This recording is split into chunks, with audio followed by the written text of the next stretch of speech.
My name's Zeb. This is going to be my introduction to the vinyl community video. Long time lurker, first time poster. Might even get a little glimpse of Red the Boston Terrier here, my best friend. Yeah, I think you're in the video, Red. You won't be famous. You will be in the video. Anyway, I'm here to let you guys know about my musical interests, my record collecting interests. They're one and the same, essentially. I think about it as collecting music, not collecting records. I'm not just trying to amass a bunch of records to sit on the shelf. Try to keep stuff that I like to listen to. Still have far too many records, but it's part of the deal. It's a fluid collection, always adding, always purging. My musical interests stem originally from the radio. When I was younger, here in Western Washington, we had a radio station, 97.3. It was a quote-unquote oldie station, as they described it. They played music, as I recall, from the late 50s through music from the 70s, pop, rock, R&B, soul. I imagine just anything that was essentially popular when it was originally released, they played.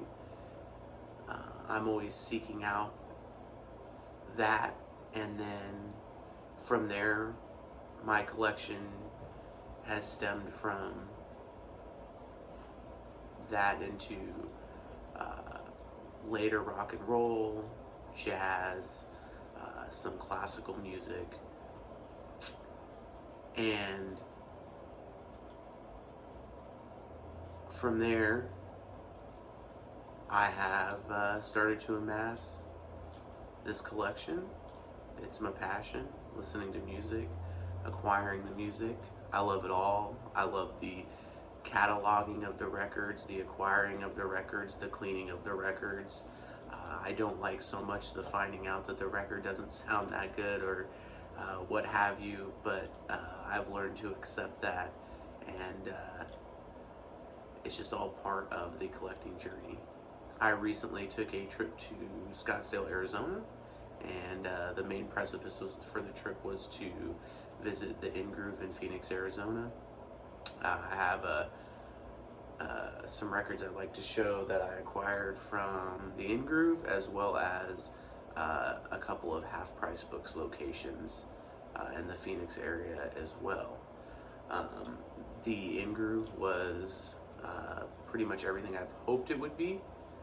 I have watched Mike Esposito's videos since he was only doing shootout videos before he started selling online, so I've been following him, his opinions and advice, and he's one of the larger influences in the vinyl community, along with Dylan from Noble Records.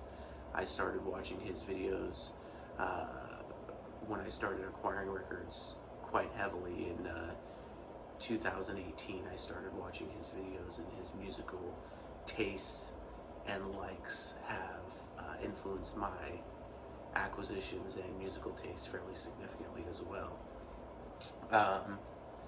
The store was large, it was clean, it was well organized. Anybody that watches his videos knows he cleans all of his used records that are in the bins. Pretty much everything in the bins is in really good condition. There were older records, especially like jazz records, where there would be records that weren't near mint or VG++ in the bins, but they were still in reasonably good conditions. He didn't have any records that I looked at in the bins that were in condition that would render them, in my opinion, to be not worth having as a listenable record. So that made searching through the records, which he has quite a few of, he has a large shop, it made it very easy. it was awesome to know that basically if you found something in the bins, condition-wise, it was going to be worth having. And also anything that he may have had in the bins or on the wall that was in less than desirable condition, with the disc, the price tag notated to check the condition. So, and even many of those were, they were not destroyed. They were just in obviously less than desirable condition, especially if you wanted to listen to the record.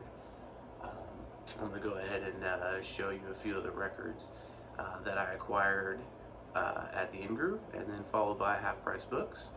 I've listened to a few of these. I was quite excited to find several of these. I don't necessarily have a want list or go into a store hoping or looking for specific records. However, there obviously are always things that we would like to acquire if and when we find them, and I was able to find many of those records on this trip. I'm going to start with The Awakening by Ahmad Jamal. This is the current Verve by Request reissue. It sounds good. It was mostly flat, slight warp, didn't affect play. I am able to flatten any warped records I receive, so I don't really worry about it as long as it doesn't affect the sound. I can flatten it at a later date. Ahmad Jamal is one of my favorite artists in general and jazz artists. Another record from that time period I believe that is quite enjoyable is Inner Outer Dimensions by Ahmad Jamal. It's a live recording from France. It's also on Impulse, and it is a stellar record. This Legrand Jazz, this is the Impex reissue, 33 RPM. This is the first Impex reissue I've purchased. It sounds quite good. I have an original demo pressing that is mono and an original stereo pressing as well. Both are 6i, and this definitely sounds superior both sonically, and the quality of the vinyl obviously is significantly better. I'm not necessarily a fan of a lot of the 6i generation Columbia records. I've had many that were either sealed or visually in incredibly good condition, and they sounded quite noisy. I also was able to get the Oliver Nelson, The Blues and the Abstract Truth reissue. This one has been hard to find locally. It's been out of stock, and I was excited to find that. I am a big Julie London fan, and this is the Analog Productions 33 RPM of Julia's Her Name Volume 2. And this is the first Analog Productions reissue of her catalog that I have acquired. This sounds quite good. The originals of those sound good, but like many records of that era, the vinyl is of suspect quality many times. The originals do come in beautiful laminated jackets sometimes. The early records. This is also one of the Acoustic Sound series, one of the earlier releases, Louis Armstrong meets Oscar Peterson. I am a huge fan of both of these artists. And this is just one of the early releases from this series that I had yet to acquire. I was also able to get a couple of these technically were used at the In-Groove, so I was able to save a little bit of money. There's nothing wrong with them condition-wise. Duke Pearson's quote-unquote Christmas album on Blue Note. I've yet to listen to this. Looking forward to it. It was my number one Christmas-related album to acquire before the season. This is the Double 45 Analog Productions Billie Holiday Lady in Satin. Also quite good sounding, as Analog Productions reissues almost always are. Musically, this is very good. It elicits an heavily emotional response upon listening, for myself at least, and I think a lot of people. And that's the kind of thing that for me makes music a passion, makes me want to listen to it, makes me enjoy it so much, makes it one of my primary focuses in life for enjoyment. On Mike's recommendation, I acquired the Spears Corner Eternity by Alice Coltrane. I've yet to listen to this.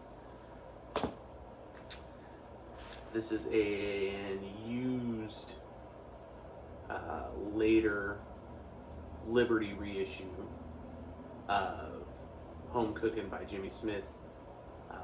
This was a bit of an oversight in my purchase. It is not an RVG stamp, and for whatever reason I assumed it was. It is not. This is on Riverside, Bev Kelly, Love Locked Out. This is a mono pressing and was quite a good deal relative to the condition. It was $20 on that one. I believe that probably had been in the shop for a while because it looks like it has one of what I assume is one of his older price stickers. Rashawn Roland Kirk and the Vibration Society. Rashawn. And this is an original on Atlantic. Another one of my favorite jazz artists, Milt Jackson. Excuse me, Milt Hinton. This is the bassist, not Milt Jackson, the vibraphonist. Great record. On Bethlehem.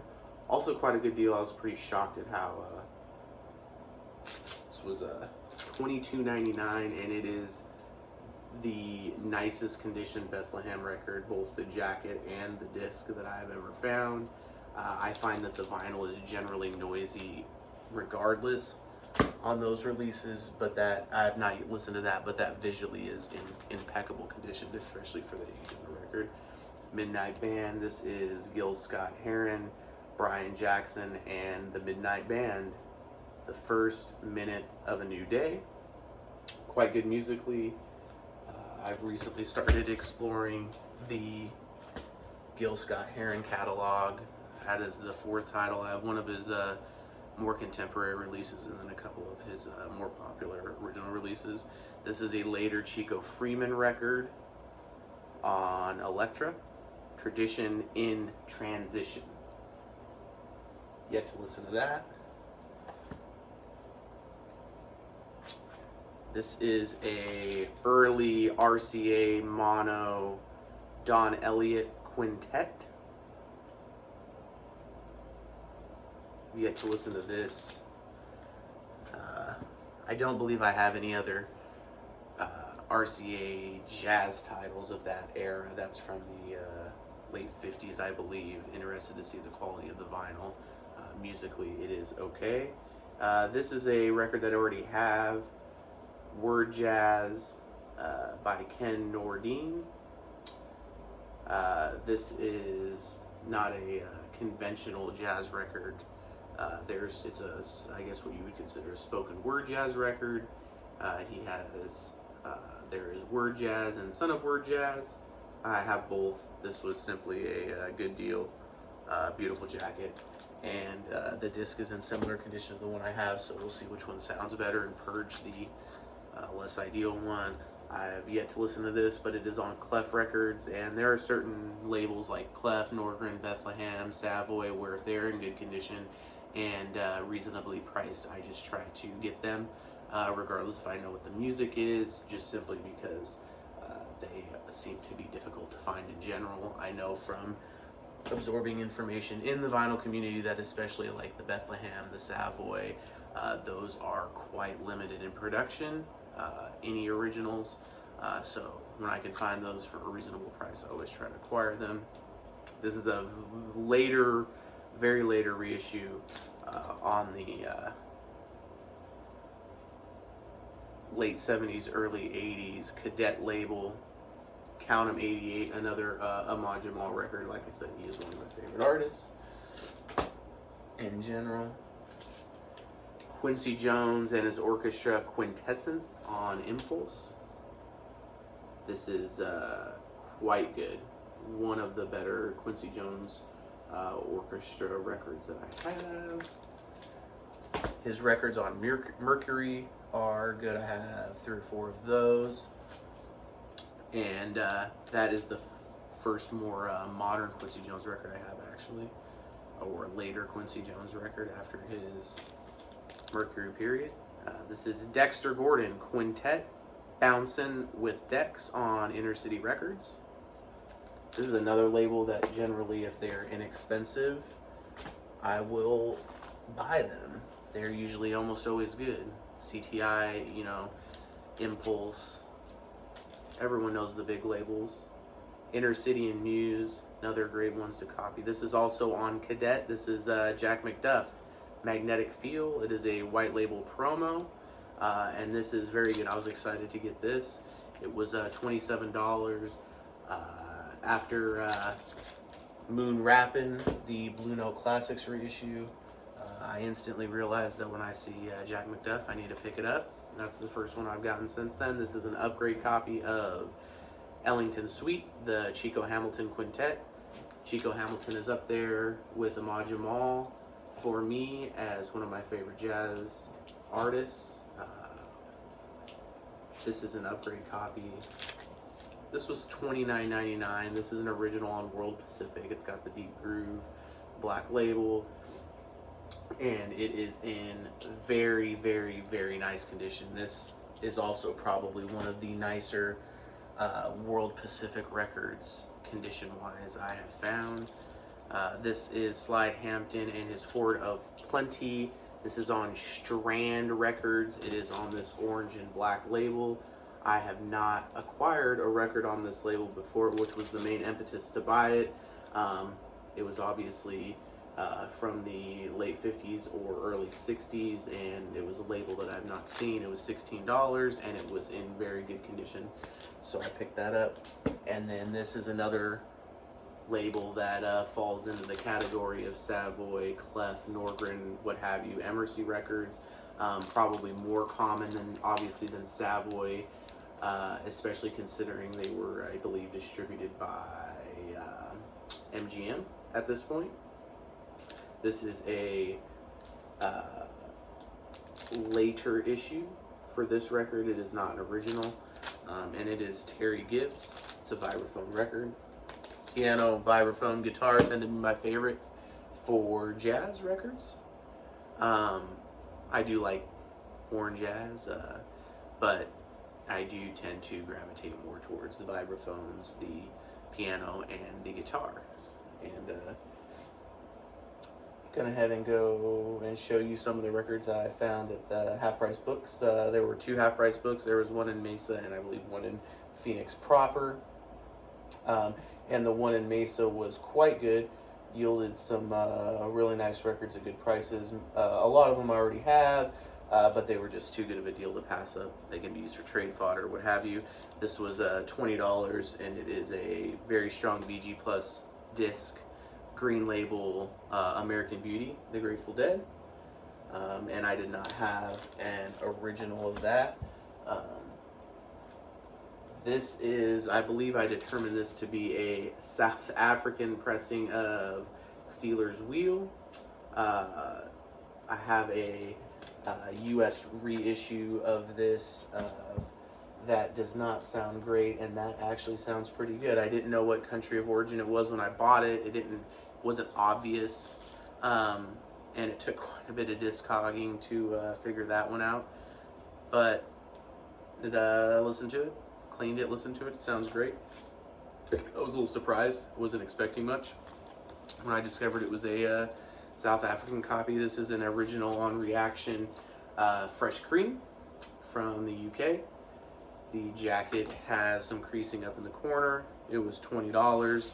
I haven't cleaned it and listened to it yet, but visually the disc is in quite good shape, and I was pretty shocked to find this both in a Half Price Books and in the condition it is for the price it was in. Locally, if they've had that in my Half Price Books, they would put probably $100 on it, and it was $20.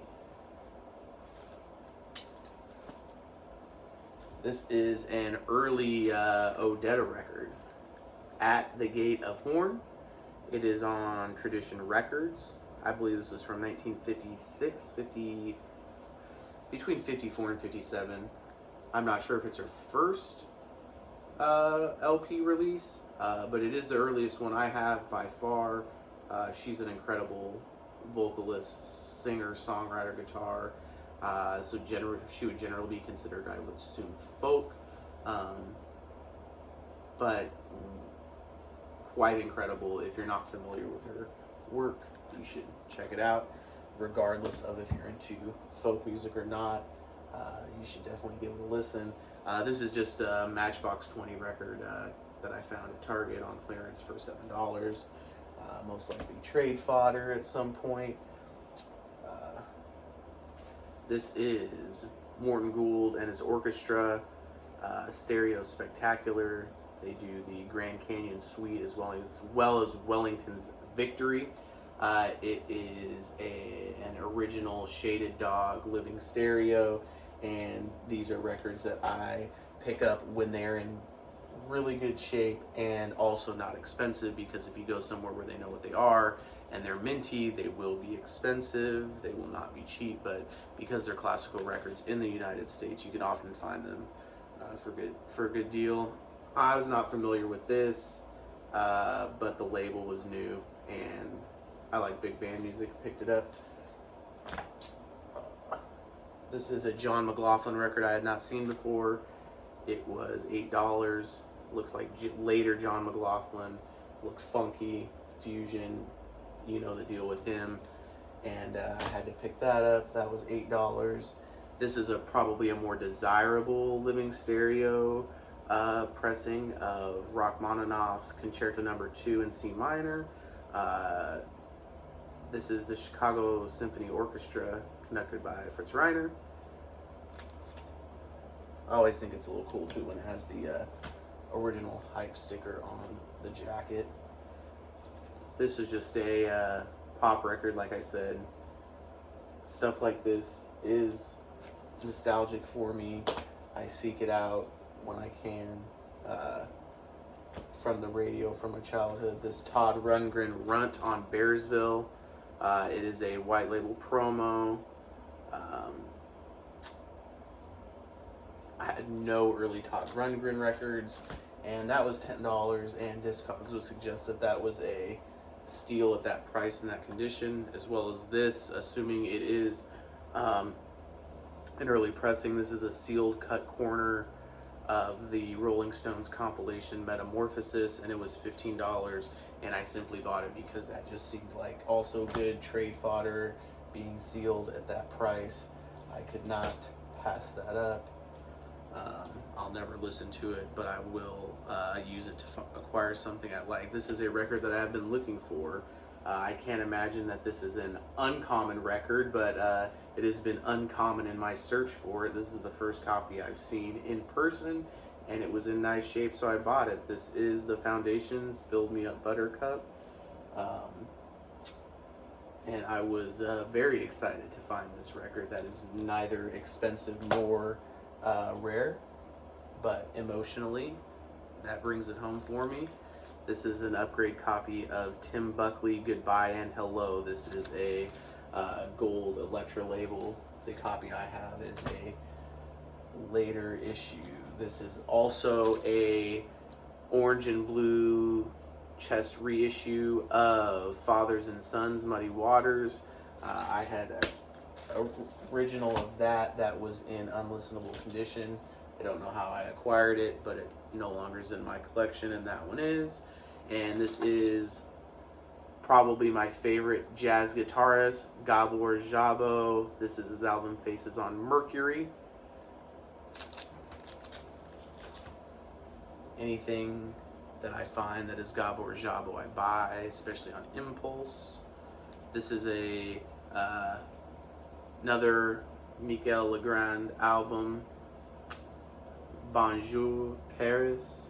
This is an original 6i mono. It's split on the bottom, but otherwise the jacket is tight and in good shape.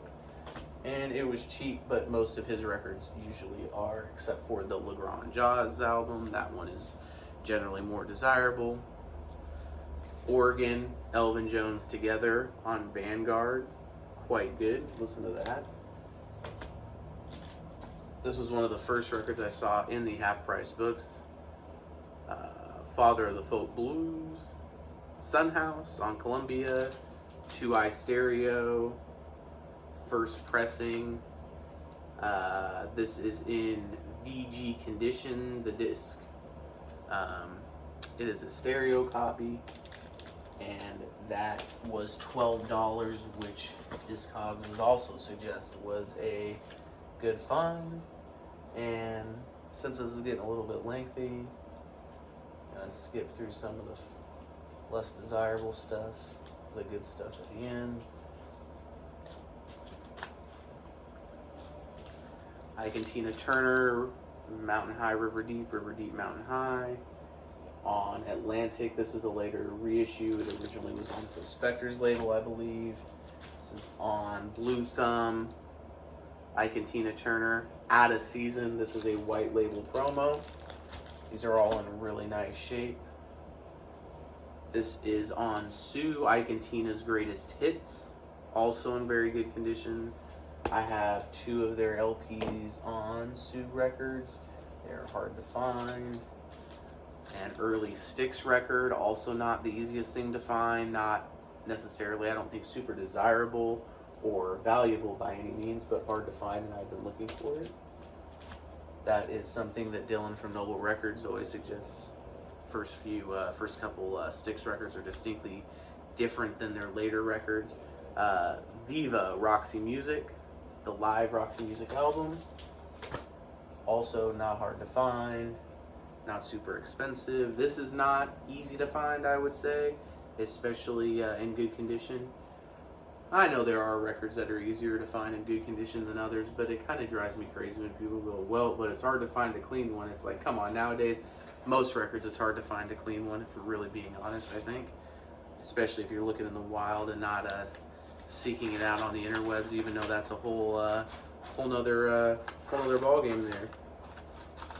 This is Sam and Dave, Soul Men, on Stax, after that slight tangent there. I haven't cleaned many of these yet, so they're yet to be put in proper sleeves. This sleeve has shrunk a little bit. And that is a copy where the disc is nice, the jacket is okay. I was very excited to find this Otis Redding on Volt. Otis Redding sings Soul. Otis Blue. This is an original. It is in VG Plus shape, the disc. Has the hype sticker originally on the jacket there, which is kind of neat. And I did not have that. That was cool to find. I am looking forward to the upcoming Atlantic 75th anniversary double 45 RPM represses of that and Dock of the Bay, along with quite a few of the other ones. This is a mono, the Kinks size, US on Reprise, tricolor Steamboat label. Also have this, but it was $10 and it was minty, especially the jacket, so I couldn't pass it up, as well as this Judas Priest. I'm not necessarily a Judas Priest fan, but I might be at some point. I know I don't dislike them, and it was $15. It was minty, and these are, I know this type of music is harder and harder to find. But that is, I'm Zeb. That was my introduction to the VC. Some vacation pickups. You got to see the Boston Terrier Red there for a moment. And I know almost no one will watch this, but that's okay. Looking to engage with folks in the comment section. You want to discuss the hobby, and we'll check you out next time. Thank you, guys.